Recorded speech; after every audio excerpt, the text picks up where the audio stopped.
ఒక కణము జలము ఒక బిల్వదళము అకళంక భక్తి అరుణకిడు ఫలము సకల పాప పంకిల పరిహారము సకల పాప పంకిల పరిహారము సత్యమిది జన్మ జన్మాల సుకృతము శివాయనవా మానవా ఒక పరిభవార్ణవతారకమది ఎరుగవా శివాయనవా మానవా. ఒక కణము జలము ఉచితంగా వచ్చేదే, దౌర్భాగ్యం మనం కొనుక్కుంటున్నాం రెండో ముచ్చట.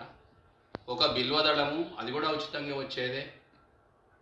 ఈ రెండు పెట్టినంత మాత్రాన స్వామి అనుగ్రహం దొరకదట.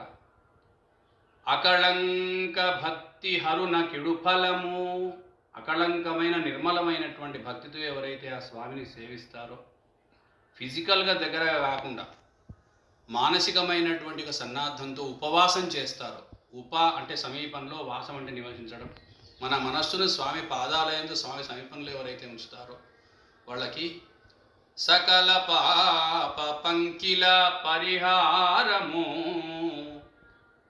అన్ని పాపాల నుండి విముక్తి లభిస్తుందట. అటువంటి శంకరుని యొక్క సేవ మహాశివరాత్రి పర్వదివసం నాడు ఎవరైతే ఆచరిస్తారో, భక్తి శ్రద్ధలతో చేస్తారో వాళ్ళకి స్వామి యొక్క పరిపూర్ణమైన అనుగ్రహం లభిస్తుందని శాస్త్రాలు చెప్పినాయి. కనుక కేవలం భౌతికమైనటువంటి యొక్క దేహాన్ని స్వామి దగ్గర కాకుండా ఎంత దూరం ఉన్నా మానసికంగా స్వామి యొక్క మనస్సుతో, పరమాత్మ యొక్క ఆత్మతో ఎవరైతే సేవిస్తారో వాళ్లకు సకల శుభాలు కలుగుతాయి. కనుక అట్టి ప్రయత్నాన్ని మనందరం కూడా ఆచరించవలసినటువంటి యొక్క అవసరం కలియుగంలో ఉన్నదని భావన వ్యక్తం చేస్తూ స్వస్తి.